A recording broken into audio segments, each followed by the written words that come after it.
রোববার তেহরানে স্বরাষ্ট্র মন্ত্রণালয়ে প্রেসিডেন্ট নির্বাচনের জন্য প্রার্থী হিসেবে নিজের নাম নিবন্ধন করেন ইরানের সাবেক প্রেসিডেন্ট মাহমুদ আহমদিনেজাদ। পরে সাংবাদিকদের তিনি বলেন, জনগণের অনুরোধে আবারও প্রতিদ্বন্দ্বিতায় যোগ দিয়েছেন। প্রেসিডেন্ট নির্বাচিত হলে ইরানের সমস্যাগুলো সমাধানে সবার আগে মনোযোগ দিবেন তিনি।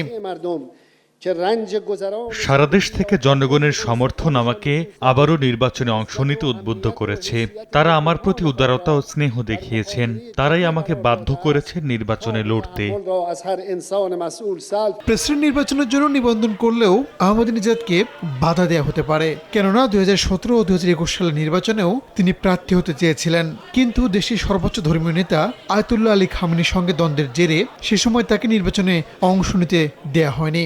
আহমদিনেজাদ 2005 থেকে 2013 সাল পর্যন্ত 2 মেয়াদে ইরানের প্রেসিডেন্ট ছিলেন। নগদে 500 টাকা বা তার বেশি পেমেন্টে পেতে পারেন ঢাকায় জমিসহ 20 কোটি টাকার পুরস্কার।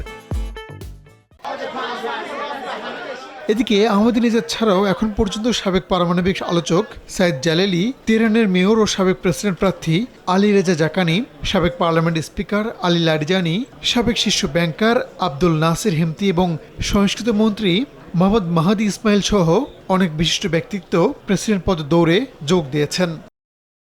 প্রথম নারী হিসেবে নির্বাচনে লড়তে মনোনয়ন ফর্ম তুলেছেন জোহরা ইলাহিয়ান। 57 বছর বয়সী নারী, ইরানের সাবেক আইন প্রণেতা এবং পেশায় চিকিৎসক। সোমবার প্রেসিডেন্ট নির্বাচনে নাম নিবন্ধনের শেষ দিন। এরপর সর্বোচ্চ নীতি নির্ধারণী অভিভাবক পরিষদ প্রার্থীদের তথ্য যাচাই বাছাই করবেন। 11 জুন যোগ্য প্রার্থীদের তালিকা প্রকাশ করা হবে। 28 জুন ভোটের আগ পর্যন্ত প্রচারণার জন্য 2 সপ্তাহ সময় পাবেন তারা।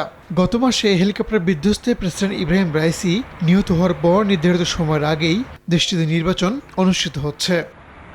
রাহানুল রানা, সময় সংবাদ।